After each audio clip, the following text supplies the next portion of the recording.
Hi friends, आज आप लोग के लिए यूजीसी नेट एग्ज़ाम आपका पेपर 2 का जो होता है आपका इकोनॉमिक सब्जेक्ट से क्लास लेके आया हूँ। और इसमें आप लोग को बता दें कि ये जो आप लोग का क्लास है ये डिटेल्स कोर्स है और ये टेक्स्ट बुक से है, ठीक है। और ये आप लोग को ख़ास तौर पर यूजीसी नेट जेआरएफ का सिलेबस को देखते हुए इस क्लास को लिया जा रहा है। फिर भी आप लोग को बता दें कि आप बीए, यूजी, एमए, पीजी, ठीक है, अगर आप इन सभी का अगर तैयारी करते हो तो उनके लिए उपयोगी होगा। साथ में आप पीजीटी एग्ज़ाम देते हो, समझ गए, तो उनको समझने में आसानी होगी। तो आप कभी भी अगर नेट का तैयारी करते हैं तो आपको डिटेल्स जानना चाहिए, उसके बाद उसे शॉर्ट नोट्स बना के उनके बाद उसका तैयारी करना चाहिए, ठीक है। मतलब आपको रिवीजन करने में ठीक ठाक लगेगा। तो चलिए फ्रेंड्स, इसका भाग 1, ठीक है, पार्ट 1 पहला क्लास हो चुका है, आज क्लास 2 है, भाग 2, ठीक है। आज क्लास 2 में हम लोग देखने वाले हैं रॉबिन्स की परिभाषा। तो रॉबिन्स की परिभाषा में रॉबिन्स क्या कहते हैं सो देखिए। रॉबिन्स के मानना है कि चयन का तर्कशास्त्र, कौन? अर्थशास्त्र। अर्थशास्त्र क्या है? चयन का तर्कशास्त्र, ठीक है। तो प्रोफेसर रॉबिन्स ने अर्थशास्त्र की परिभाषा एक नए तरीके से दी और उन्होंने अर्थशास्त्र को सीमित साधनों का विज्ञान माना। कौन सा? सीमित साधनों का। उनके विचार में अभाव की आर्थिक जीवन का मूल आधार है। क्या है? आर्थिक जीवन का मूल आधार है तथा चयन की समस्या इसकी मुख्य समस्या है। क्या बताया जा रहा है कि आपका इसकी चयन की मुख्य समस्या, इनकी जो समस्या है वो चयन की समस्या है, ठीक है। चयन की समस्या इसकी मुख्य समस्या है, कहता है कि रॉबिन्स जो है 1932 में, ठीक है, रॉबिन्स जो है 1932 में प्रसिद्ध पुस्तक उनका an essay on the nature and significance of economic science, ठीक है, प्रकाशित हुई, जिसमें उन्होंने अर्थशास्त्र की परिभाषा इस प्रकार दी, ठीक है। तो आप लोग का रॉबिन्स द्वारा जो बुक लिखा गया 1932 में, बुक का नाम नोट करना है। और इस बुक में क्या लिखा गया, क्या परिभाषा दिया गया, उसका सारांश देखिए क्या कहता है। अर्थशास्त्र वह विज्ञान है जो साध्य एवं सीमित साधनों जिनका वैकल्पिक प्रयोग होता है के संबंध के रूप में मानव आचरण का अध्ययन करता है। इस प्रकार रॉबिन्स की परिभाषा मानव आचरण के उस पहलू का आधारित है जिसके चलते वह अपनी अनंत आवश्यकताओं की पूर्ति के लिए सीमित साधनों का प्रयोग चयन के आधार पर करता है। यह चयन की समस्या केवल सामाजिक मनुष्य के लिए ही नहीं वरन समाज से बाहर एकांतवासी मनुष्यों के लिए भी यह चयन की समस्या उत्पन्न होती है। तो यही है कि आपका रॉबिन्स की इस परिभाषा में कि ये चयन का तर्कशास्त्र है ना, यानी कि आपका चयन की समस्या ही इसका मुख्य समस्या है, ठीक है। चलिए फ्रेंड्स आगे देखते हैं। देखिए रॉबिन्स के परिभाषा के मुख्य आधार है और किन किन बातों को मुख्य आधार मानते हैं सो देखिए। पहला है कि मनुष्य की आवश्यकताएं या उद्देश्य असीमित है। आप लोग फ्रेंड्स जानते हैं कि आपका मनुष्य की आवश्यकताएं क्या है? सीमित नहीं है, असीमित है। यानी कि अगर एक व्यक्ति को, ठीक है, अगर फर्स्ट में भोजन, खाना, कपड़ा इस सब की आवश्यकता है, अगर ये सब उनको कुछ दिन बाद उपलब्ध हो जाता है, ठीक है, तो उनके बाद फिर आगे उनका और भी तमाम आवश्यकता उत्पन्न होती है, फिर और इस तरह से बहुत सारे उसके असीमित उद्देश्य हैं, समझ गए, आवश्यकता अनेक है। अब सेकंड है फ्रेंड्स कि उन आवश्यकताओं को पूर्ति करने के साधन सीमित हैं, ठीक है। आप लोग को जैसे पता है कि जितने भी आपका समाज में व्यक्ति है ना, मनुष्य हैं, उनके पास साधन सीमित है, यानी कि रुपया पैसा ये सब जो है उनके पास साधन, पैसा कमी होने के कारण जो है वो आपका उनके द्वारा है ना सोचा गया कार्य बोल सकते हैं या उनके आवश्यकता लगने वाला वस्तुएं, ठीक है, वो सब पर इन्वेस्ट नहीं कर सकते हैं, उन पर खर्च नहीं कर सकते हैं, समझ गए। और यही कारण है कि उनको धन जो है थोड़ा थोड़ा करके, ठीक है, स्टेप बाय स्टेप करके खर्च करना पड़ता है, ठीक है। तो सेकंड हम लोग देखें कि इनकी साधन भी आपका क्या है, सीमित है। थर्ड कहता क्या है, परंतु सभी आवश्यकताएं एक समान प्रबल एवं महत्वपूर्ण नहीं होती, ठीक है। कह रहा है कि अगर आपको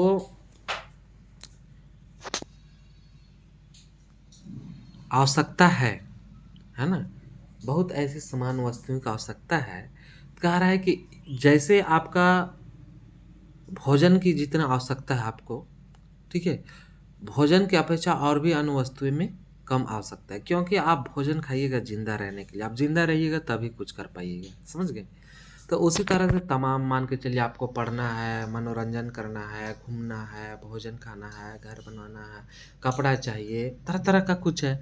अब इसमें छांटने के लिए बोल दिया जाए कि सबसे अच्छा कौन है, मतलब सबसे ज़्यादा आपको लिए कौन उपयोगी है, तो जाहिर सी बात है कि भोजन पे आप ध्यान दीजिएगा, कि आप जिंदा रहिएगा तब कुछ कीजिएगा। उसके बाद फिर कपड़ा जाइएगा, कपड़ा पर जाइएगा।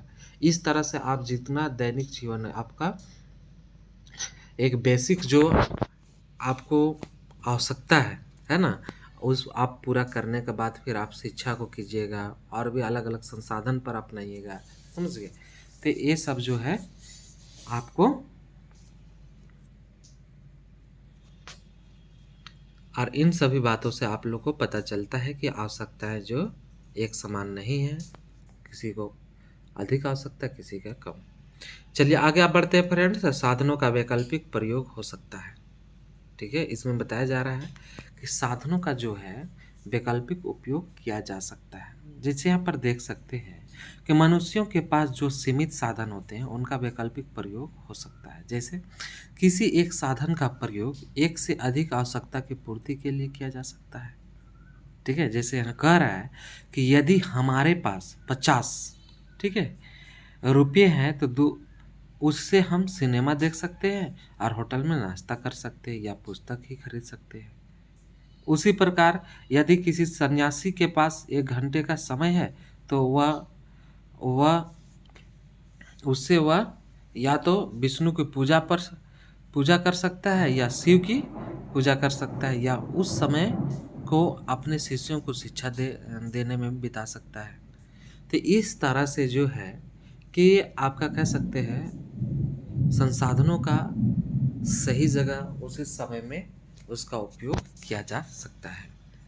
अब देखिए आगे चलते हैं कि ऊपर की चारों बातों को स्पष्ट करते हुए प्रोफेसर रॉबिन्स एक निचोड़ कह सकते हैं, परिभाषा देते हैं और स्पष्ट करते हैं। कहते क्या है सो देखिए। मानव अस्तित्व की दशा 4 मौलिक विशेषताओं को प्रदर्शित करती है और उद्देश्य अनेक हैं, और इन उद्देश्यों को प्राप्त करने के समय एवं साधन सीमित हैं तथा उनका वैकल्पिक प्रयोग हो सकता है। साथ ही उद्देश्यों के महत्व में भी भिन्नता होती है, ठीक है। चलिए फ्रेंड्स आप आगे चलते हैं, क्या कहता है सो देखिए।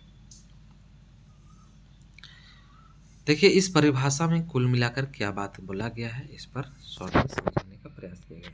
परिभाषा की व्याख्या कहता है कि जो परिभाषा भी ऊपर पढ़े, प्रोफेसर रॉबिन्स के अनुसार अर्थशास्त्र मानव आचरण के उस पहलू का अध्ययन करता है जिसका संबंध उपयुक्त 4 बातों से है, और इनका कारण जो अभी हम ऊपर में देखे हम लोग, इसका कारण यह है कि जहाँ भी वे 4 बातें होगी वहाँ आपका आर्थिक प्रश्न की उत्पत्ति होगी। हमारी आवश्यकताएं अनंत हैं और उनकी पूर्ति करने के साधन सीमित हैं तथा इन साधनों का वैकल्पिक प्रयोग हो सकता है। अतः ऐसी अवस्था में व्यक्ति को यह चयन करना पड़ता है कि वह अपने साधन को किस आवश्यकता पर खर्च करे।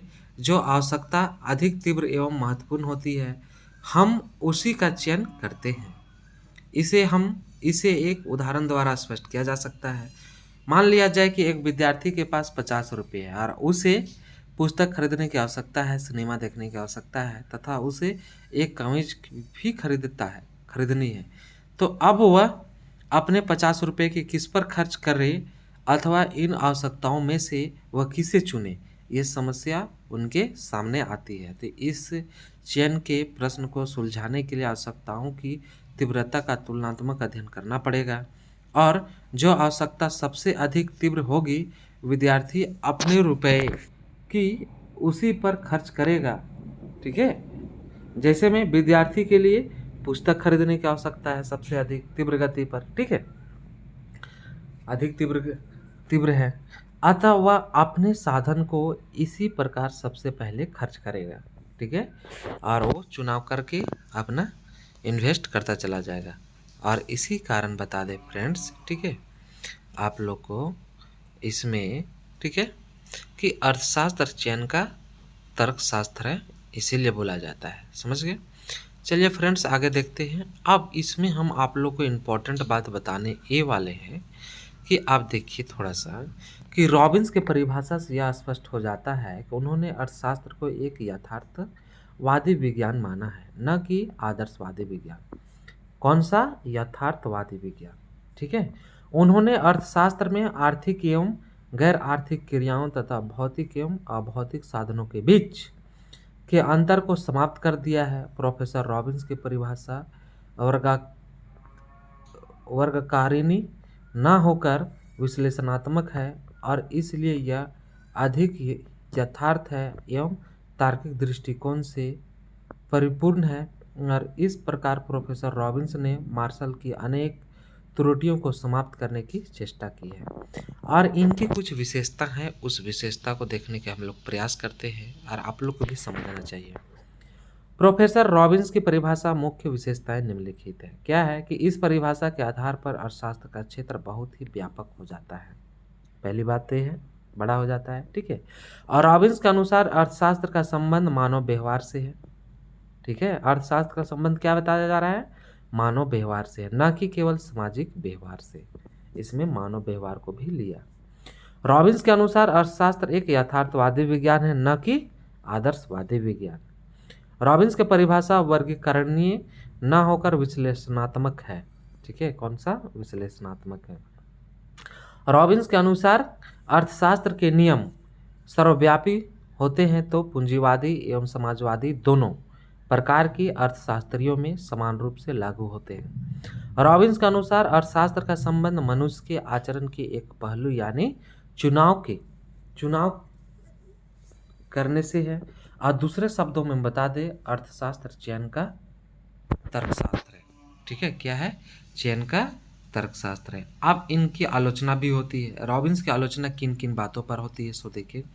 पहला कि अर्थशास्त्र की सीमा अत्यधिक व्यापक हो जाती है ना, इसमें ये अधिक से अधिक बड़ा कर देते हैं, यही इनकी बुराई है, आलोचना है। ठीक है, उनके बाद सरलता का अभाव इनके आपके परिभाषा में, ठीक है, और हाँ इनके परिभाषा में जो है सरलता के अभाव पाया जाता है। उनके बाद थर्ड क्या है कि अर्थशास्त्र उद्देश्यों के बीच तटस्थ नहीं रह सकता। ठीक है, क्या है? अर्थशास्त्र जो है उद्देश्यों के बीच तटस्थ नहीं रह सकता। अतः बारबरा बूटन ने ठीक ही कहा है। कहता क्या है कि अर्थशास्त्रियों के लिए यह बहुत ही कठिन है कि वे अपने विश्लेषण से आदर्श के महत्व को पूर्णतः समाप्त कर दें। ठीक है, चौथा क्या है? आलोचना निश्चितता के अभाव पाया जाता है, निश्चित नहीं है। पांचवा क्या है? साधन एवं साध का अस्पष्ट अंतर है। समझ गए? क्या? साधन और साध का अस्पष्ट अंतर है, कहने का मतलब क्लियर नहीं है। समझ गए? किसे साधन कहेंगे, किसे साध कहेंगे, बोला तो बतलाए हैं। ठीक है, उनके द्वारा बतलाया गया है पर अस्पष्ट नहीं है, ना स्पष्ट है। ठीक है, यह परिभाषा मार्शल के प्रतिस्थापन नियम का एक भाग है। ठीक है, यह परिभाषा क्या है? मार्शल के ही एक प्रतिस्थापन नियम का भाग है। सातवां है सामाजिक आचरण के अध्ययन का अभाव है। क्या? सामाजिक आचरण का अध्ययन का क्या है? अभाव है। ठीक है, तो इस तरह से आप देख सकते हैं केरन क्रॉन्स के शब्दों में कहता है कि अर्थशास्त्र वह सामाजिक विज्ञान है जो इस बात का अध्ययन करता है कि किस प्रकार लोग दुर्लभता का अभी आवश्यकताओं के साथ समन्वय स्थापित करते हैं तथा उनका यह प्रयत्न किस प्रकार विनिमय के माध्यम से व्यक्त होता है। ठीक है। 8 है कि मानवीय स्पर्श की अवहेलना करता है। ठीक है। अब आगे हम लोग देखेंगे फ्रेंड्स कि मार्शल और रॉबिन्स की परिभाषा में तुलना क्या है। तुलनात्मक दृष्टिकोण से देखेंगे कि मार्शल की परिभाषा जो है सो देख पाइएगा आप लोग। ठीक है, कि मार्शल की परिभाषा जो है और एक तरफ आपका रॉबिन्स के। मार्शल क्या कहता है कि मार्शल के अनुसार अर्थशास्त्र क्या है, यथार्थवादी एवं आदर्शवादी विज्ञान दोनों है। और इसमें क्या कहता है आपका, यथार्थवादी है। ठीक है, यथार्थवादी विज्ञान। मार्शल के अनुसार अर्थशास्त्र एक सामाजिक विज्ञान है क्योंकि वह केवल समाज में रहने वाले व्यक्तियों का अध्ययन करता है। और इसमें कह रहा है रॉबिन्स कि अर्थशास्त्र एक मानव विज्ञान है क्योंकि यह सभी व्यक्तियों का अध्ययन करता है ना, और समाज में रहते हो या समाज के बाहर सभी को। ठीक है। और थर्ड कहता है मार्शल परिभाषा के अनुसार अर्थशास्त्र में केवल भौतिक वस्तुओं का अध्ययन किया जाता है। किसकी? भौतिक वस्तुओं का अध्ययन किया जाता है। रॉबिन्स की परिभाषा के अनुसार अर्थशास्त्र में भौतिक वस्तुओं के अतिरिक्त अभौतिक सेवाओं का भी अध्ययन किया जाता है। क्या? अभौतिक सेवाओं का भी अध्ययन किया जाता है, करते हैं। ठीक है।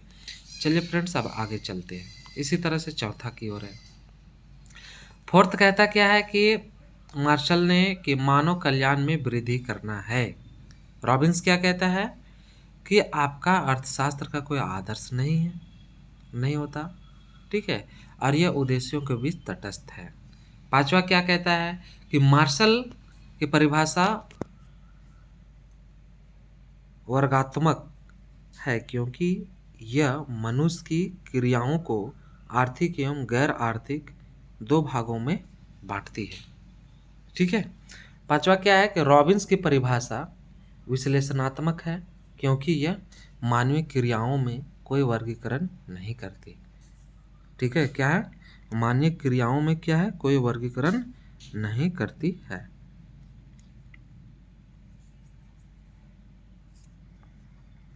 मार्शल की परिभाषा के अनुसार अर्थशास्त्र का क्षेत्र संकुचित हो जाता है क्योंकि यह केवल सामाजिक वास्तविक एवं समान मनुष्यों की आर्थिक क्रियाओं का अध्ययन करता है। छठा, रॉबिन्स के अनुसार अर्थशास्त्र का क्षेत्र अत्यंत व्यापक हो जाता है क्योंकि यह सभी प्रकार के व्यक्तियों के दुर्लभ साधनों से संबंधित सभी क्रियाओं का अध्ययन करता है। सातवां क्या है, मार्शल के अनुसार अर्थशास्त्र में केवल धन संबंधित क्रियाओं अर्थात उन क्रियाओं का जो मुद्रा रूपी मापदंड से मापी जा सके अध्ययन किया जाता है। सातवां कहता है कि रॉबिन्स के अनुसार अर्थशास्त्र में उन सभी क्रियाओं का अध्ययन किया जाता है जो साधनों एवं असीमित आवश्यकताओं के संदर्भ से उत्पन्न होती है तथा जिनके संबंध में चुनाव की समस्या उत्पन्न होती है। मार्शल की परिभाषा अधिक व्यवहारिक है क्योंकि यह हमारे रोजमर्रे की जिंदगी से संबंध रखती है। रॉबिन्स की परिभाषा उतनी व्यवहारिक नहीं है और यह अधिकतम सैद्धांतिक प्रतीत होती है। ठीक है। अब इसमें देखिए कि अर्थशास्त्र की कौन सी परिभाषा सबसे अच्छी है। ठीक है, यहाँ अभी हम लोग देख पा रहे हैं, है ना। और इसी तरह से आप लोग बता दें कि सैमुअल्सन की भी परिभाषा आता है ना। सैमुअल्सन की परिभाषा आता है। उनके बाद सैमुअल्सन के बाद आपका, ठीक है, सैमुअल्सन के बाद आप लोग को जो परिभाषा आता है, ठीक है, और सैमुअल्सन की विशेषता क्या कह सकता है उसमें भी आप देख सकते हैं। ठीक है, और उनके बाद आप लोग का जेके मेहता आता है, समझ गए, आपका जेके मेहता आता है, उनका परिभाषा आता है। अब तो इस तरह से और भी अन्य अर्थशास्त्री है। तो मुख्य रूप से फ्रेंड्स आप लोग को एडम स्मिथ, रॉबिन्स और मार्शल, ये तीनों को परिभाषा एग्जाम की दृष्टि से देखना है। उसमें जो बुक है, कब लिखा है, ठीक है, उसे जनक कहा गया। इन सब मतलब 10-15 आपका 10 क्वेश्चन इस दोनों पार्ट मिलाकर आप लोग को बनता है। समझ गए फ्रेंड्स। तो आप लोग याद रहे कि आप लोग का एक इंट्रोडक्शन क्लास था, ठीक है, और अगले जब क्लास हम लेकर आएंगे तो आप लोग को बता दें कि एग्ज़ाम में जिस तरह से परीक्षा का जो पैटर्न है, टॉपिक जो है, उनसे हम अब उठाने का प्रयास करेंगे। ये फर्स्ट क्लास था, इसलिए हम बेसिक पॉइंट को लिए। तो थैंक यू फ्रेंड्स, अगर आप लोग को अच्छा लगे तो इनको अधिक से अधिक फ्रेंड्स के पास शेयर कीजिए, ठीक है। और अच्छे से अच्छे आप विचार को दीजिए, हम अच्छे से अच्छे वीडियो आप लोग को आप लोग के अनुसार देने का प्रयास करेंगे। ठीक है फ्रेंड्स, थैंक यू।